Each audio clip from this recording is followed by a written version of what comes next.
ये भी जो है ताल वृक्ष का ही एक दर्शनीय और रमणीय स्थल है। और यहाँ गंगा माता का और शंकर भगवान का मंदिर जो प्रसिद्ध है। और बाकी को पेड़ हैं और इन्हीं पेड़ों की वजह से ये बड़ा ही रमणीय स्थल है। कहा जाता है कि ताल के वृक्ष यहाँ जो अर्जुन के जो पेड़ हैं वो ज्यादा यहाँ देखने बताया जाता है कि प्राकृतिक है और इसका धरातल से प्राकृतिक तौर पर उदय होना माना बताया इस विषय में यहाँ एक बड़ा ही प्रसिद्ध स्थल है। ताल वृक्ष का एक भाग है शिवलिंग की उत्पत्ति। बैठ गए, उनको कई हजार वर्ष हो गए। ऋषि जी को दीमक चढ़ गई, लेकिन दीमक चढ़ते चढ़ते पहले तहसीलदार वही आए थे, तो वहां तो उन्होंने किया नहीं तहसील। वो यहाँ तालुक में गया था। आज भी आज पाबंद कर दिया कि यहाँ कैमरा वगैरह लगा करके और इनको रोक दिया। दर्शनीय स्थल जहाँ भूतेश्वर का यहाँ मंदिर है और यहाँ की तमाम जो पुरानी चीजें हैं हम आपको लाइव तस्वीरों के माध्यम से आपके मोबाइल स्क्रीन पर आप देख पा रहे हैं। यहाँ जो है अनेकों लोग भी मौजूद हैं। ये जो आप देख रहे हैं आपके मोबाइल के स्क्रीन पर ये बम्बोली माता का मंदिर है और महाराज जी हमें आपको पूरी जानकारी यहाँ बता पाएंगे। जो है ये भी जो है ताल वृक्ष का ही एक दर्शनीय और रमणीय स्थल है जो कि प्रकृति की गोद में बड़ा ही विहंगम यहाँ दृश्य है। और महाराज श्री से हम आपको बातचीत भी करवाएंगे कैमरामैन के साथ और ये बता पाएंगे कि यहाँ के जो क्षेत्र है इस क्षेत्र का बड़ा ही आसपास के क्षेत्र में चर्चा का विषय रहता है। बड़ा ही रमणीय स्थल है जो कि प्राकृतिक विशेष बात तो यह है कि प्राकृतिक जो है वो यहाँ का दर्शनीय है। जी यहाँ जो प्रसिद्ध है ताल वृक्ष का स्थल ये बड़ा ही प्राकृतिक और मनोरम है। क्या कहना चाहेंगे आप? यहाँ ताल के वृक्ष अधिक हैं, इसलिए तो इस जगह का नाम ताल वृक्ष है जी।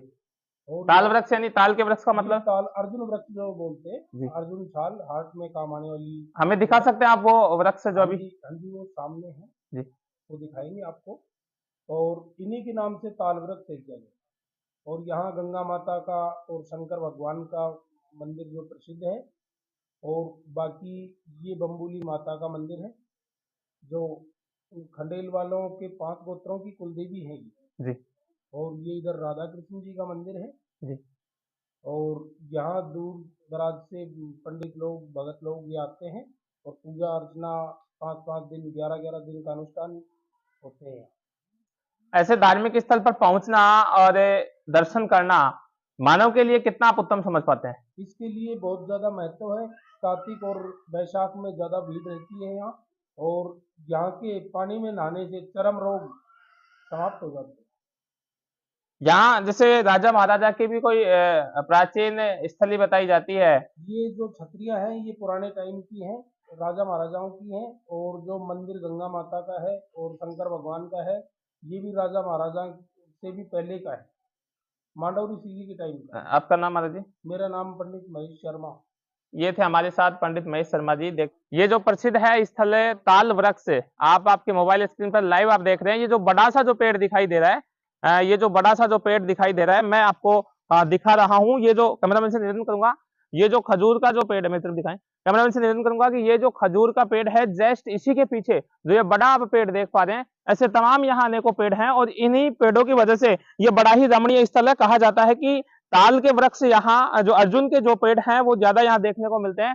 इसी कारण से दूसरा मैं आपको पेड़ दिखाना चाहूंगा। ये जो बबूल का जो पेड़ है इसके जस्ट पीछे आप देख पा रहे हैं और एक यहाँ देख पा रहे हैं। यहाँ पर ताल के जो वृक्ष है जो अनेकों देखने को मिलते हैं। इस कारण से यहाँ का जो स्थल है वो बड़ा ही रमणीय है दर्शनीय है। जो है ताल वृक्ष जो धार्मिक स्थल है उसी का एक स्थान है जहाँ भूतेश्वर मंदिर के नाम से ये प्रसिद्ध है।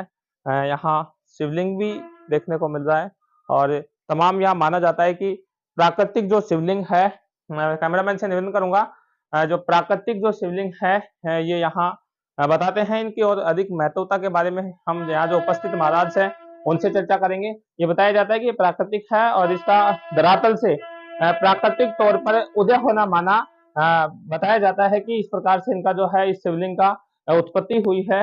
और यहाँ का जो मनोरम बड़ा ही दृश्य है ये जो है नंदी बाबा जिसे अपन कह सकते हैं। ये जो यहाँ का धूना है जो कि पूजा पाठ के लिए विशेष माना जाता है। और मंदिर जो है आपको दिखाएंगे। यहाँ ये मंदिर है और यहाँ आसपास सहित दूर दराज के जो लोग हैं यहाँ आते हैं देखने के लिए। बड़ा ही मनोरम और चित्रण दृश्य यहाँ देखने को मिलता है। प्रकृति का विहंगम यहाँ दृश्य है। देखते रहेगा पावटा एक्सप्रेस। रुको एक मिनट, किसका मंदिर महाराज जी? हनुमान जी का मंदिर, बड़ा ही देखो व्यंगम यहाँ दृश्य है। हमारे साथ महाराज जी बालकृष्ण जी, और ये बालकृष्ण जी जो महाराज है ये हमें बता पाएंगे कि ताल वृक्ष की महत्व क्या है इस रमणीय स्थल का, जो प्रकृति की गोद में ये बड़ा ही विचरणीय है, घूमनीय यहाँ का दृश्य जो है देखने को मिलता है। इस विषय में यहाँ एक बड़ा ही प्रसिद्ध स्थल है, ताल वृक्ष का ये एक भाग है शिवलिंग की उत्पत्ति। उस शिवलिंग की उत्पत्ति के बारे में महाराज जी हमें बता पाएंगे। महाराज जी बड़ा ही एक प्रसिद्ध है शिवलिंग की उत्पत्ति यहाँ, हाँ, जो कि 7 से 8 फीट का बताया जा रहा है। क्या है ये पूरा मामला, क्या बता पाएंगे? ये 6.25 फुट के शिवलिंग है। ये अपने आप निकली हुई मूर्ति है। यहाँ मांडव ऋषि ने तपस्या की थी और उन्होंने अपने तप से ही ये मूर्ति निकाली थी। ये 5 शिवलिंग है यहाँ। तो ये सबसे बड़े हैं भूतेश्वर जी। दूसरे नंबर में है बनखंडी, तीसरे नंबर में है नीलकंठ जी, चौथे नंबर में है मांडव ऋषि जी। तो ये पांचों यही पांचों एक साथ निकले थे। यही है आसपास के हाँ, क्षेत्र में? यही है, जी। इसी में है, ताल्लुक से ही है। ताल वृक्ष के क्षेत्र में। इसमें क्या हुआ कि मांडव ऋषि जी भगवान शिव की आराधना में बैठ गए कि मैं भगवान को सामने लेके और मैं तपस्या करूँ। तो वो बैठ गए, उनको कई हजार वर्ष हो गए। ऋषि जी को दीमक चढ़ गई, लेकिन दीमक चढ़ते चढ़ते भोलेनाथ जी सामने आए नहीं और वो दीमक चढ़ती रही। तो एक दिन पार्वती जी बोली कि हे भोलेनाथ, हम आपकी सृष्टि रचयिता हो, लेकिन हमारे को आपने सृष्टि में नहीं घुमाया। तो त्रिया हट कर लिया उसने, पार्वती ने अपना हट कर ली भोलेनाथ जी से कि बोली कि हमारे को तो घुमा के लाओ। तो उन्होंने अपना विमान बुलाया, बुला करके और सहपरिवार सहित उनको बिठाया, बिठा करके घूमते घूमते और उन्होंने ये कोड़ा छोड़ दिया था। तो पार्वती जी ने फिर से अटक किया कि ये कोड़ा क्यों छोड़ दिया आपने, और उनको चीज तो है इसमें जी, देखना है जी। जो आपने रोक दिया। जी। तो वहाँ बोला भोलेनाथ जी की मेरे को देख ले चाहे इसको देख ले, एक ही बात है कि नहीं हम तो देखेंगे। तो वहाँ गए, तो जब ऋषि जी के ऊपर जब विमान आया तो वहाँ वहीं रुक गया विमान, नहीं ऊपर नहीं नीचे नहीं आगे नहीं पीछे। जब भोलेनाथ वहां पहुंचे? जब भोलेनाथ जी वहाँ उनके ऊपर ऋषि जी के ऊपर आए गए, जब पार्वती जी बोली कि हे भोलेनाथ, आप तो सृष्टि के रचयिता हो, आपसे बड़ा कौन है। तो उसी टाइम से हुआ था कि भगत से भगवान से बड़ा भगत होता है, क्योंकि मेरे से बड़ा भगत है कोई न कोई, मैं तो इसको देखूंगी, मेरे को इसको उतारो और नीचे उतार के दिखाओ। तो भोलेनाथ में गुस्से में आकर के और नीचे उतरे, नीचे उतार करके देखा तो भोलेनाथ वो मिट्टी का टीला मांडव ऋषि। हाँ, मांडव ऋषि का। तो उन्होंने पार्वती ने बोला कि ये तो मेरे को भी दिख रहा है, लेकिन इसके अंदर क्या है उसको दिखाओ। तो भोलेनाथ जी तुरंत अपनी ठोकर मारी और ऋषि जी को उत्पन्न किया और उसको बाल रूप में ऋषि जी खड़े होकर के और भगवान से अरदास किया कि भगवान मैं आपके दर्शन करना चाह रहा हूँ। तो गुस्से में थे भोलेनाथ जी कि बोला तेरे को क्या चाहिए, कि मेरे को आपके दर्शन किए, पाठ पूजा करूंगा, कि एक की नहीं तो 5 की करेगा। तो उसी टाइम में 5 शिवलिंग हो गए। जी, उसी समय का ये है। ये है। अच्छा, यहाँ के जो तमाम आपने बताया कि 5 से जो शिवलिंग है उसके अलावा 4 से 5 मंदिर है, जैसे गंगा मैया का है, हाँ, ये तांडव गंगा माता का है। गंगा तो मंदिर। इनका एक विशेष जुड़ाव क्या है, प्राकृतिक और ऐतिहासिक जुड़ाव क्या है? हाँ, फिर बाद में ये तपस्या तो पूरी हो गई। उसके बाद में वो क्या हुआ कि ऋषि जी थे, वो गंगा के तप के लिए बैठ गए, मैं गंगा को सामने लेके आता। तो यहाँ से रोज हरिद्वार जाते, गंगोत्री जमुनोत्री दोनों धारा में जा करके और वहाँ स्नान किया, गंगा की मैया के दर्शन किया और वहाँ से फिर आ जाते। तो इनको कई हजार वर्ष हो गए वैसे तपस्या चलती हुई। रोज यहाँ से पहाड़ियों पे खड़े हो जाते और वहाँ जा करके अपने दर्शन करके और फिर वापस फिर आ जाते। तो क्या हुआ कि वो बीमार हो गए। जब नजदीक आया उनका तप कि तप पूरा होने वाला है, तो वो बीमार हो गए। बीमार हो गए, जा नहीं सके, गए नहीं। तो उन्होंने आकाशवाणी हुई कि ऋषि जी आपकी तप खराब हो गया है, तो आप जहाँ चाहोगे वहीं गंगा और जमुना दोनों धारा अपनी भूमि में डाल करके लेके आओ और जहाँ मर्जी छोड़ोगे वहीं प्रकट हो जाएगी। तो उन्होंने जब ठीक हुआ तो वहाँ जा करके और वहाँ से गंगा और जमुना दोनों धारा यहाँ ला करके छोड़ी थी। ये 360 बीघा का एरिया है, इसी में है गंगा और जमुना दोनों धारा प्रकट है। यहाँ आज भी 10 फुट के ऊपर पानी है, चाहे कुआं खोदो तो भी दोनों स्रोत आएंगे, चाहे छोटा खड्डा खोदो तो भी दोनों स्रोत आएंगे। कितने एरिया में ऐसी स्थिति है? 360 बीघा एरिया है यहाँ। 360 बीघा एरिया में पानी भी जो है कम से कम 10 फीट की ऊंचाई पर पानी मिल आज जाता भी 10 फुट के ऊपर पानी है, कहीं भी खुदाई करो 10 फुट के ऊपर पानी आएगा। है। बहुत बहुत धन्यवाद। ये थे हमारे साथ बालकृष्ण जी महाराज, तमाम जानकारी इन्होंने हमें बताई। देखते रहेगा पावटा एक्सप्रेस। धन्यवाद। वही चालू कर दो। ये जो शिखर है ना, एक मिनट रोकना सर, रोकना 1 मिनट, 1 मिनट रोक। ये जो शिखर है ना, ये पांडवों की बनाई हुई थी। तो इसमें क्या हुआ कि ये पहले मुड़ावरा में था। यहाँ से सन 1964 में यहाँ के तसिंग के रहने वाले थे श्याम सिंह तहसीलदार, वो यहाँ तहसील करते थे थाना गाजी में, तो पहले तहसीलदार वही आए थे। तो वहां तो उन्होंने किया नहीं तहसील, वो यहाँ ताल्लुक में गया था। आज भी यहाँ जंगलवाड़ी छतरी है, उसमें तो उन्होंने सारा डॉक्यूमेंट्स रख करके, और जो भी दंड का पैसा आता था वो यही लगाते थे सारा। तो जो भी गांव के 10-20 लोग थे उनके पास सब बेलदारी करते थे, और वो अपने खुद के उसमें से वो उनको तनख्वाह वगैरह ये देते थे। तो क्या हुआ कि जब वो ये मुडावरा में था, तो मुडावरा में वहां गए घूमने के लिए, तो उन्होंने ये देखा शिकर कि यार ये तो बहुत पुराना है। तो इसमें क्या था कि ये जो भरा भगवान है, ये भरा भगवान है। ऐसी ही मूर्ति थी नीलम की, तो उसका मंडप था ये। तो जब औरंगजेब आया था ना, जब हिंदू मूर्तियों को तोड़वाया था उसने, तो फिर बाद में क्या हुआ कि वो सब हिंदू को तोड़वाया, तो कोई ठाकुर था, वो जानकार था, तो वो उस मूर्ति को तो नीचे दबा दिया खड्डा खोद करके, जब औरंगजेब आया था जब। अब ये शिखर तो कैसे दबे, ये ऐसे कैसे खड़ा रह गया। तो सबका आज भी मुंह टूट रहा है इनका, कोई मूर्ति शुद्ध नहीं है, ये भरा भगवान की मूर्ति है ये। और सब नाचते हुए नृत्य करते हुए हैं, देखो इसमें उसी टाइम से ओम बने हुए हैं। आज अगर एक ओम नजर आ जाएगा तो इसमें ओम दिखने लग जाएंगे ऑटोमेटिक। आज भी देखो इसमें ओम है, ये आ गया, ये पीछे की चांद वाली बिंदी आ गई, ये पीछे की आ गई, अब ये आ गया, ये आ गया ऊपर, देखो ऊपर तक, यानी कि ओम ओम बने हुए हैं इसमें। तो फिर बाद में क्या हुआ, ये देखो आओ, ये 24 अवतार है सारे, तमाम जो मूर्तियां हैं ये महाराज जी सबका का मुंह खंडित, हाँ सबका मुंह खंडित हुआ है, ये सबका मुंह तोड़ रखा है औरंगजेब ने। ये नरसिंह अवतार है, ये भगवान नरसिंह अवतार है, ये वो किए हुए ऐसे कैसे पहले के टाइम की है। आज भी पत्थर से पत्थर ही है ये, सोना नहीं है इसमें भी आज भी। तो फिर क्या हुआ कि तहसीलदार साहब वहां देखे, तो वहां ये वो रहा था, खड़ा था ये ऐसे कैसे, तो देख करके यार अपन इसको उठा करके और ताल्लुक से ले चलते हैं, और अपन जो भूतेश्वर जी है उनके ऊपर स्थापित करते हैं। तो सन 70 में लेके आए थे इनको, 1970 में। 1970 में। तो यहाँ जैसे वहां था वैसे के वैसे इसको स्थापना कर दी। ये तो बाद में लगाया था चूना वगैरह, क्योंकि इसमें महाराज जी बड़ा ही विशाल का ये दिखाई दे रहा है, कैसे किस प्रकार से लाया गया ये पांडवों ने बनाया था, वहां पे पांडवों ने बनाया था, एक रात का बनाया हुआ है। आज इसमें एक पत्थर ऐसा है ऊपर जो कि चाकी है, वो एक पार्ट ही बना चुके, दूसरे पार्ट नहीं बना चुके हो, क्योंकि सुबह 4 बजे किसी और ने चाकी चला दी। तो पहले चाकी चल जाती थी ना, तो ये समझते थे कि ये दिन उग गया, सूर्य उदय हो गया, तो इसलिए फिर उन्होंने बीच में छोड़ दिया। तो आज भी ये तीनों साइड में भी अधूरा है और ऊपर भी अधूरा है। तो जैसे वहां था ना वैसे के वैसे ही।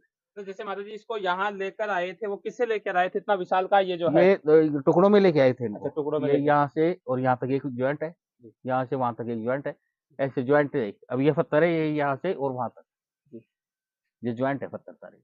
बाकी आज भी पत्थर के ऊपर पत्थर रखा हुआ है, चोना नहीं है। देखो ये पत्थर के ऊपर ही पत्थर है, और ये देखो ये पत्थर के ऊपर पत्थर है, ये भी पत्थर के ऊपर ही पत्थर है सारे, ये सारे नृत्य इनमें करते हुए। जोड़ने का कुछ भी नहीं है, नहीं, मतलब कोई चूना, जोड़ने का सीमेंट, आज भी। चूना सीमेंट ऐसा कुछ हाँ, नहीं है। उस टाइम में भी इसमें क्या था कि एक लोग था, ये भगवान विष्णु है, इन्होंने 2.5 पैंड करके पृथ्वी को नापा था। जब 2 पैंड पूरी हो गई, जब तीसरा पैंड कहाँ रखूं, तो ये सिर के ऊपर रखा था। किसका सिर पे रखा महाराज जी? ये इनके ब्रह्मा जी के ऊपर, ब्रह्मा जी के ऊपर था ये विष्णु भगवान। आज भी इसमें ये लोक है, ये अष्ट धातु का है, अगर आज भी ये निकाल देंगे तो सारा नीचे आ जाएगा। ये लोग है। हाँ जी, ये कटता भी नहीं है, टूटता भी नहीं है, ये ऐसे कैसे जैसे था ना पहले वैसा का वैसा लोक लगा दिया है इसमें। एक ही लोग का हाँ, पूरे से। पूरे इसमें एक ही लोक है ये जी। आज ये निकल जाए तो जेसीबी लगाने की जरूरत नहीं है। अभी कुछ दिन पहले एक बिजली पड़ी थी, वो पत्थर पड़ा है सामने, वो पत्थर ही निकल गया, बाकी शिकर नहीं पड़ा, यहाँ से फेंक मारी थी वहां पे। जी जी। तो ये आज भी यानी कि ये लॉक है इसका, जेसीबी निकालेगी तो ही निकलेगा ये, जी। नहीं बाकी निकलता नहीं है ये। हमने खूब कोशिश की। फिर बाद में क्या हुआ कि यहाँ सन 70 में ले आए इसको, ला करके और यहाँ स्थापना कर दी। वहाँ खेत खाली हो गया, तो वहाँ ये मालूम थोड़ी ना था कि भाई ये यहाँ पे मूर्ति है। तो किसी छोटी कास्ट के वो था रेगर, उसके खेत में थी, तो पहले हल जोतना चालू कर दिया उसने। तो हल या तो बैल का होता था या ऊँट का होता था। तो जब हल जोता तो उस मूर्ति की जब नोक लगी, तो मूर्ति उसको बोली कि मैं तेरे को करोड़पति बना दूंगी, अभी मेरे को निकाल ले। उसने ध्यान नहीं दिया। फिर दोबारा हल तो उसी के पास से फिर आएगा, तो वो निकल करके और वो बाहर आ गई मूर्ति। बाहर उठा करके उसे अपने डोले में रखा, डोले में रख करके पूछताछ करके और सरपंच के पास गया, सरपंच तहसीलदार साहब, फिर उन्होंने यहाँ मंदिर बनवाया और यहाँ स्थापना की उस मूर्ति की, जो केवल नीलम की थी वो मूर्ति। कौन से मंदिर में है इसकी स्थापना? अभी उधर है, मैं दिखाऊंगा आपको। तो फिर बाद में क्या हुआ कि वो वहां कर दे, तो हमारे पिताजी उनके पास चिपड़ासी थे, मतलब वो चिपड़ासी नहीं, वो काम करते थे बेलदारी का। पंडित एक ही था, गरीब पिता, गरीब थे हम बिल्कुल, सुबह का मिलता शाम को नहीं मिलता था। तो उन्होंने बोला कि तहसीलदार साहब ने कहा यार रामेश्वर नाम था पिताजी का, कि रामेश्वर इसकी पूजा तू कर यार, लेकिन बेटे इस ये मूर्ति चली गई तो मैं तेरे परिवार को नहीं छोड़ूंगा, इसको खत्म कर दूंगा मैं, ये देख लेना, बाकी मूर्ति ले तो पूरी जिम्मेदारी को ऊपर लेना। उसी टाइम हमारे पिताजी इस मूर्ति की पूजा चालू कर दी थी। तो उन्होंने उस टाइम में इतना चढ़ावा आया था कि 165 मटके सिक्कों के, 1 पैसा, 2 पैसा, डबली पैसा, 10 पैसे, 165 मटके दबा दिए थे यहाँ नीचे 2 साल में 2 साल में घर। 165 मटके रुपए से भरे हुए, जो हाँ, सिक्कों से भरे हुए। सिक्कों से भरे हुए दबा दिए थे। तो क्या हुआ कि एक जुआरन आ गई दिल्ली से, देख करके उस मूर्ति को पहचान के, क्यों जुआरी तो पहचानेगा आगे मूर्ति कैसी है। तो पंडित जी को उस टाइम में सन 72 की बात आई, सन 72 में पंडित जी को 100 का नोट दिया उसने कि पंडित जी ये आपकी भेंट है, और ये मूर्ति कहाँ से आई, तो क्योंकि 100 का नोट तो बड़ा कटा देता है। पंडित जी ने सारी बात बता दी कि ये नीलम की है मैडम, और वहां निकली थी, ये सारा कुछ उन्होंने सारा कुछ बता दिया, तो क्लियर हो गई। कुछ कुछ जानते थे, कुछ पंडित जी ने क्लियर कर दिया उसने। तो देखा तो सब, वो 4 महीने बाद में वो आई मैडम। मैडम 4 चोर भेजी वहां से, 50,000 रुपये उनकी इनाम थी कि चाहे तो पंडित को खत्म करके लाओ या फिर कैसे भी लाओ, लेकिन मूर्ति आनी चाहिए मेरी। 50,000 रुपये उस टाइम में उनको इनाम रखी थी। तो चोर ये सोचे कि अपन मारेंगे किसको, क्यों, उनको सारा ये बता दीजिए लोकेशन की क्या है, जंगल है, वहाँ 1 पंडित 2 पंडित मिलेंगे, तो जब अपन यहाँ से बंका चूरमा बना के ले चलते हैं, तो वो जहाँ मिलेंगे, जो भी मिलेंगे, उनको भगवान के रूप में, प्रसाद के रूप में सबको दे देंगे कि भाई ये चूरमा खाओ, तो सब नशे में हो जाएंगे और अपना काम हो जाएगा। तो वो ऐसे ही करके आए। तो यहाँ उस दिन मेरे पिताजी को तो हो गया बुखार, वो तो चले गए घर। सिर्फ यहाँ एक पंडित था गंगा मंदिर में, वो आकर के उसके खटखटाए तो रात को 11 बजे, और पंडित जी को जगाया, फिर पंडित जी खड़े हो और हम सोएंगे रात को, हम लेट हो गए, हम सुबह जाएंगे नहा धो करके और हम दिल्ली से आए। फिर ठीक है सो जाओ। फिर पंडित जी हम भोग लेके आए, मैया को भोग दो और आप भी पाओ और हम भी पाएंगे। किसी मैं तो खाना खा रखा हूँ, किसी नहीं, भगवान का प्रसाद तो लेना ही पड़ेगा मैया का। तो भंगा चूरमा तो पंडित जी को दे देते हैं, और वो खुद अपना जैसा था वैसा खा लिया। पंडित जी तो आधे घंटे में फ्री। वो तो कह दी कि सो, तुम सो तो सो, नहीं तो मैं तो सो रहा हूँ, शेर आता है यहाँ, गेट जरूर बंद कर देना, जाओ तो भी सो तो भी। फिर ठीक है पंडित जी, वो सो गए, उधर से वो मूर्ति को लेकर के पार हो गए। पार हो गए तो वहां चलता रहा, पिताजी को तहसीलदार साहब ने तुरंत जेल भेज दिया, क्योंकि हराम का पैसा कभी नहीं रुकता। वो सारे पैसे थे, वो सारे लग गए केस में, पंडित जी जेल में 9 महीने जेल में रह के आए पंडित जी। तो सारे पैसे जो भी थे, जो केस में लग गए। लगने के बाद में क्या हुआ कि वो जो खाना, जो चोर थे, उनका खाना हमारे यहाँ थाना गाजी का था एक मालियों को लड़का, तो उनका खाना बनाता था। तो तहसीलदार को मालूम पड़ गया कि हो सकता है कि दिल्ली वाले भी ले जाए चोर, यहाँ के तो नहीं है तो दिल्ली वाले भी ले जाए। तो उसको बुलाया तुरंत, बुला करके और उसको बोला कि क्या काम करता है तू, कि सब मैं तो खानों को, मैं चोरों का खाना बनाता हूँ, तो यहाँ से जो मूर्ति गई है तेरे को मालूम, कि बिल्कुल वही है सब। तो सन ये 74 की बात है, 2 तो साल बाद। हाँ 2 साल बाद। तो कि ये वही है, लेकिन वो बिक गई है बाबूजी। कितने बिक गई कि 3.5 करोड़ रुपए की उस टाइम में, 3.5 करोड़ बिक गई कि हाँ। तो कि जो इसमें चल के बता सकता है कि मैं तो चलूंगा तो मेरे को वो खत्म कर देंगे, तो मेरे बच्चों के क्या छोटे छोटे बच्चे हैं कि नहीं, तेरे को 10 बीघा अलॉटमेंट करूंगा अभी तुरंत। तो कागज के ऊपर लिख के दे दिया 10 बीघा का, और तेरे को मेरा चिपड़ासी बनाऊंगा कि जब तक मैं जीऊँ, जब तक परमानेंट चिपड़ासी रहता हूँ, तेरे को रिटायर नहीं होने दूंगा बेटा, परमानेंट रहता। जैसे ठीक है बाबूजी मैं चलता हूँ। तो वहां गए तो व्यापारी बन के गए तहसीलदार साहब, व्यापारी बन के, और वहां जाकर के मूर्ति की, भाई ये मूर्ति देखो, और उसको कह दिया था कि तू तेरी रसोई में लग जाना जाकर के, बाकी बेटा मैं मर जाऊंगा ना तो ही तेरे को मरने दूंगा, बाकी मैं नहीं मरने दूंगा, निश्चिंत रहे। तो अपने खाने लग गया, और सिर्फ 10 मिनट बच रही थी, बॉम्बे के लिए वो उड़ान ले रहा था, हवाई जहाज में पैक हो गई थी, और सिर्फ 10 मिनट बच रही थी, सिर्फ चाय पीनी पी रहे थे।